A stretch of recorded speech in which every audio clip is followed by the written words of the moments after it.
Hello. Yeah, that was awkward. But so thanks to the support of some amazing friends,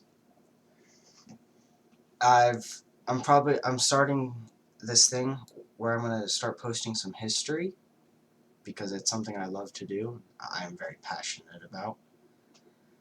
And I don't know.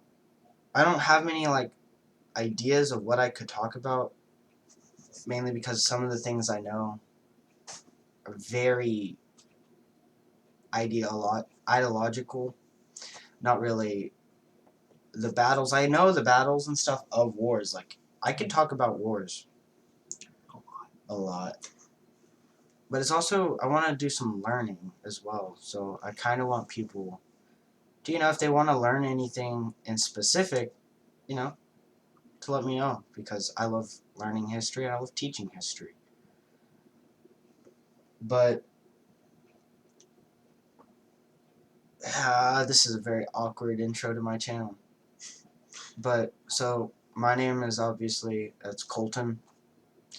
This is my good pal, buddy over here, Ryan, who likes to do science videos. And over the discussion of a few months, we finally scheduled to where he could help me set up my channel.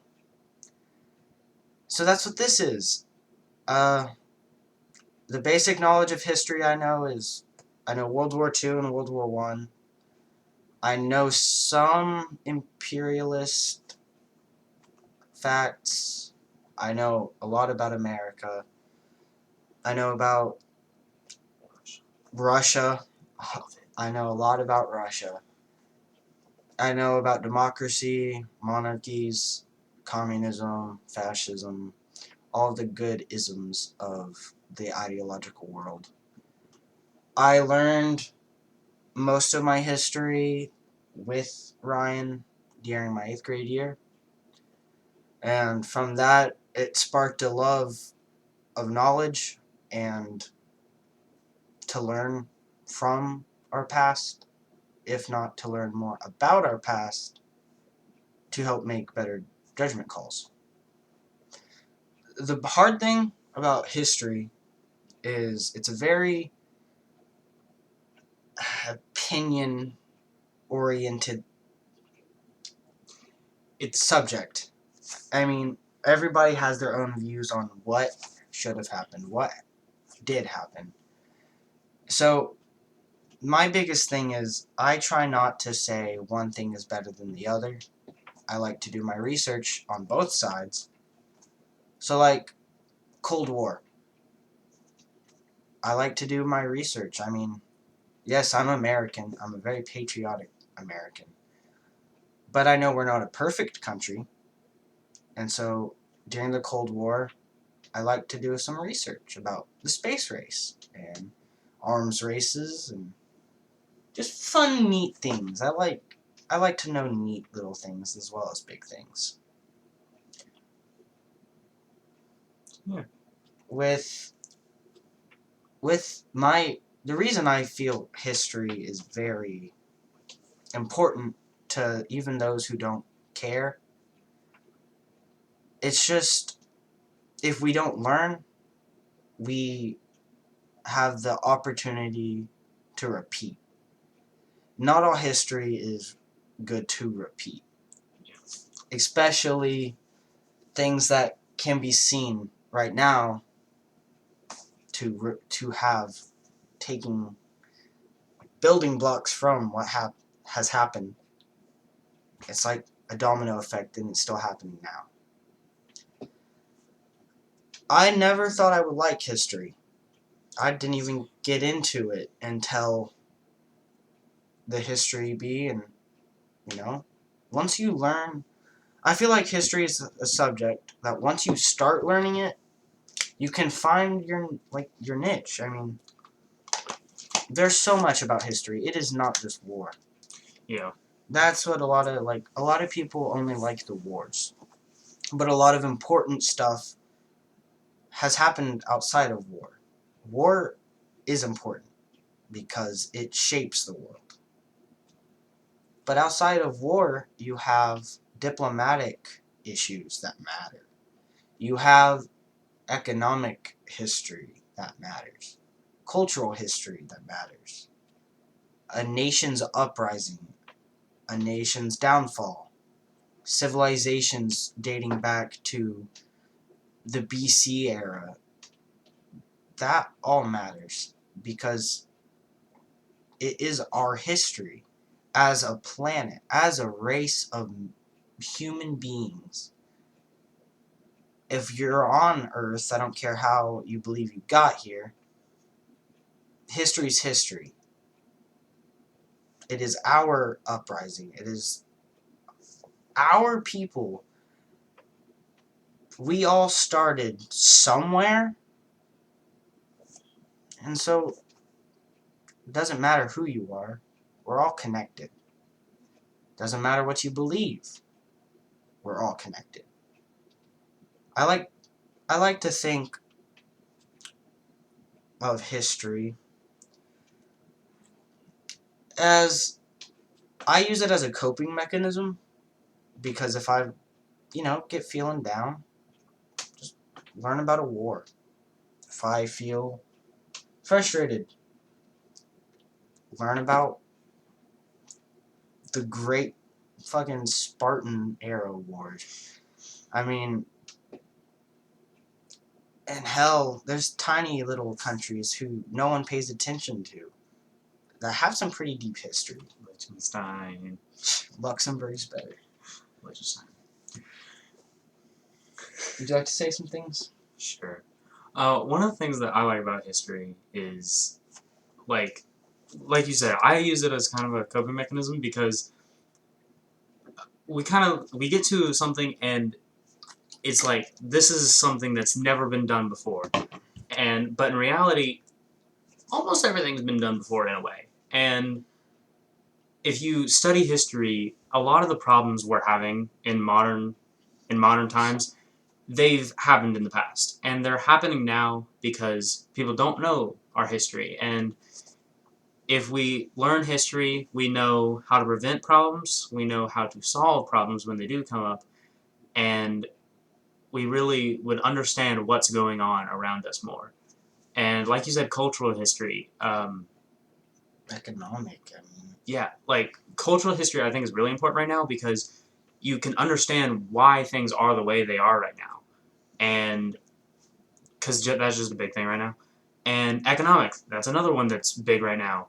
The way the world is the way that it is right now is because of stuff that happened in the past. The Cold War, the Great Depression, the World Wars, that made the economies do like that. They just shifted, flew everywhere.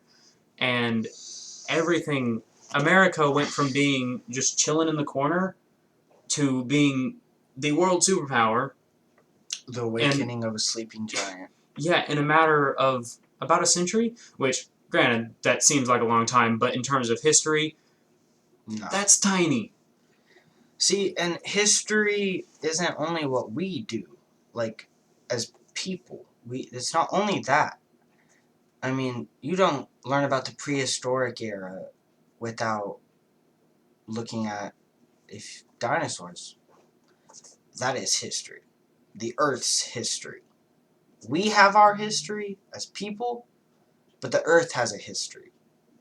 Which is why I don't only care about the people part.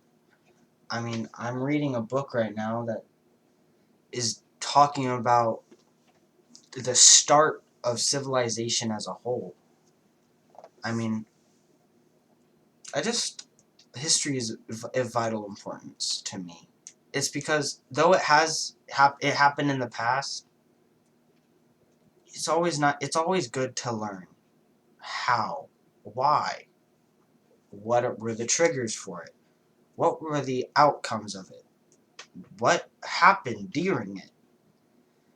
And what I don't like at Barber's Hill is, at least in the AP course, though I understand why, we breeze over everything.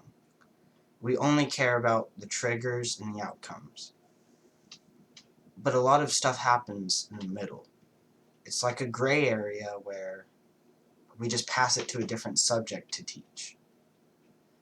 But it's hard to learn something when it's so discombobulated in the time span you learn it and the order of events you learned it. Because if you know a background and then you skip over that for a year or two and then try to go back to it, you don't know as much as you did. And YouTube has helped me with my journey through like learning history and trying to become a knowledgeable person. So I kind of want to try to be someone that maybe someone like me back in 8th grade. I just want to be that kind of inspiration to the people that want to learn. Because I feel like if I can inspire someone, then I've succeeded in my goal.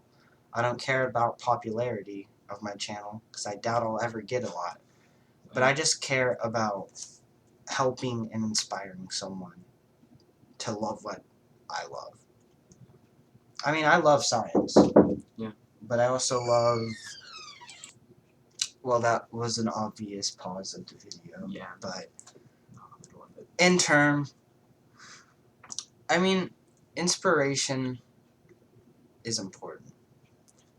If I can inspire someone, it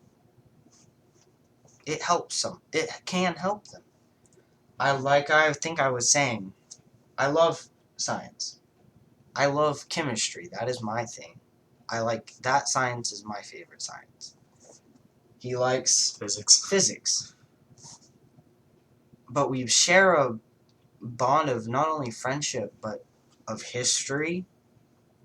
Through history. Through history, it made us strengthen our friendship. And so I feel like, I may not be a big YouTuber ever, but I can at least help and inspire someone. Someone in the sea of human beings on this earth. Someone. But I'm always open to suggestions about what to talk about because I don't only want to teach what I know. I want to teach what someone else wants to know. Because that's the key of learning. You learn so you can help teach. Or someone wants to know something and they think you could be a good person to try to explain it to them, then just try to be that person. Like he did for me with nuclear science. I just want to be someone that someone wants to learn, they can ask me. So that's it, basically. Awesome. I'll find out some way to do these at my house so I can actually record a video more than once every break. Yeah. But I'm going to find a way to link his channel and stuff so y'all can check him out because he is my biggest inspiration for any of this. The only reason I got started was because he jumped my ass to do it. Well, the reason I started mine was because you were Jumping yeah. So yeah. But it's mutual. But I mean, if you find my channel randomly, my name is Colton, and I shall be the guide through the history of this world if you want me to. But even if you don't, I'm still gonna post a video because no suggestions. I'll just start talking about what I know. That's some weird stuff. Just FYI. I want to get some suggestions. Hey, I don't only know weird history. That's just my favorite. But this is already almost 15 minutes for an intro video, so I think I'm just gonna leave it off here. But for those who watched, thank you. Any suggestions? If you have my number, text me. If you don't, comment. Yeah, that's very smart, actually. YouTube has comments. I'm an idiot, but that's not the point. Thank y'all, and let's hope this is the journey into the depths of the world. Peace, love, and taco grease. I have no clue why I said that. Nice. Alright, this is me signing out. Let's hope World War III doesn't happen tomorrow.